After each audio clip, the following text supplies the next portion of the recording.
certainly, the matter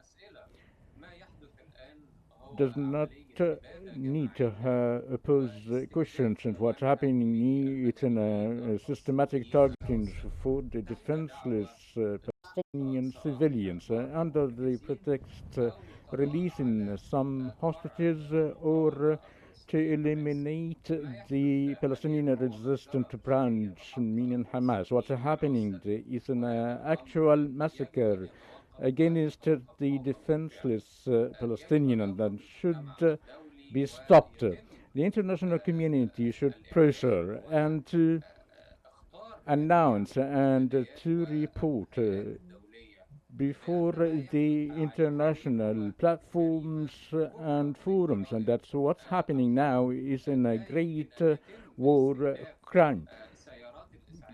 Ambulances shouldn't be targeted. Tents sheltering the displaced people shouldn't be targeted. In addition to official disclosure of the process of starvation, a very delicate and systematic process to kill the Palestinian, in addition to displace them and demolish their homes above their heads. It is very shameful, and we wish for the international community to play its role to halt such aggressions against the Palestinian civilian, in particular in the Gaza Strip. Well, sir, now the ceasefire agreement itself has been a very elusive thing since the beginning of this onslaught in Gaza. Is it something that is still hard to achieve at the moment?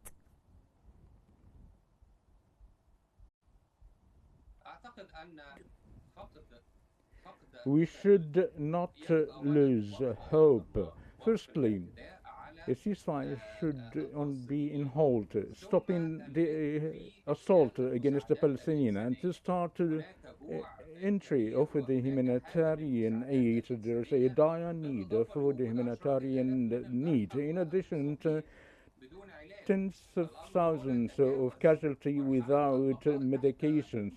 The matter is over exceeded the matter of being under a ceiling or to gain or require the basic needs. The matter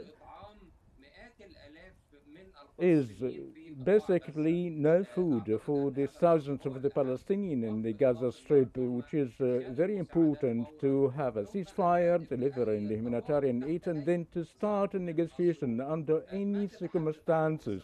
What Israel is talking about, that using the military force or to enter a new phases of Israeli occupations and by military rule or any other designations, and in return of the right for the Palestinian statehood. But matters should be reasonable, even from the side of the Palestinian resistance, to have a ceasefire and to hand over the hostages. The matter that Israel is protesting that Hamas is rejecting the release of the hostages. Hamas also is refusing the aggressions. I'm not talking about Hamas, but I'm talking about the Palestinian resistance.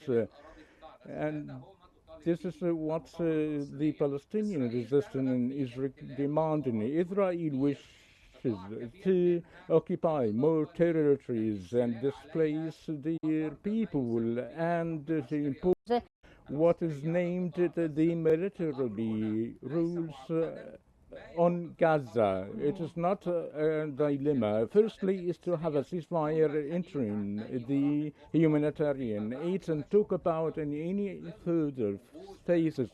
But I doubt, in light of the far-right extremist coalition in the government currently, that will be facing or will have any progress in the path of the Palestinian cause under any provisions. Well, sir, you touched on the idea of, parts of the Israeli government discussing occupying the Gaza Strip.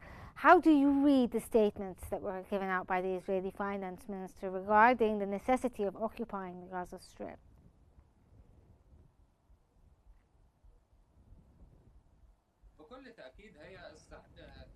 Certainly, it is an discriminatory statement that shows the main cause is not to return of the hostages, but the main goal is to dominate more territories of Gaza Strip. And when the Israeli army failed to release the hostages, they showed the real face following the ceasefire agreement, and even before the end of the first phase by the resumption of bombardment against the Palestinian civilians. These statements are odd, but aren't excluded from the far right, but they come in the corners of the current coalition presided by Benjamin Netanyahu. Yes. The matter here is the two hard choices for the Palestinian people. This rhetoric is rejected, and the continuation of the brutal aggressions against the defenseless Palestinian people is rejected. Israel disavow any agreement and failing any attempts of the release or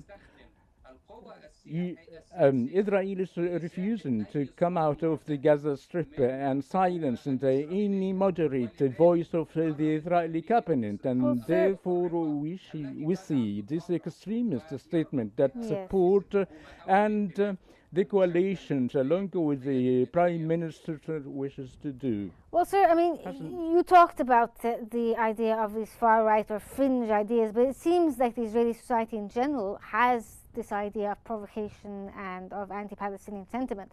What are the potential regional consequences of the Israeli settler calls to destroy Al-Aqsa Mosque, for instance, and the Dome of the Rock that has recently been made quite widely heard?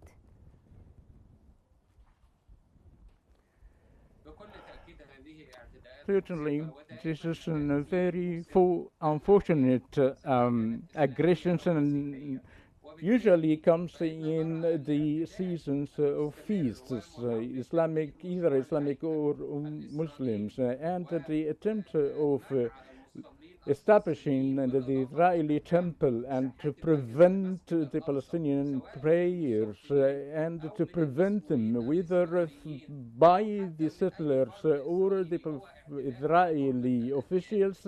It is a violation of the sanctity of religions. In addition to the continued prevention on the Christian churches in Bethlehem, this is a matter of apartheid, and the passing such a project is criminalized based on the international laws. The Al-Quds city is a Palestinian city, and we should recognize the sanctity of the holy sites established in the Holy Quds.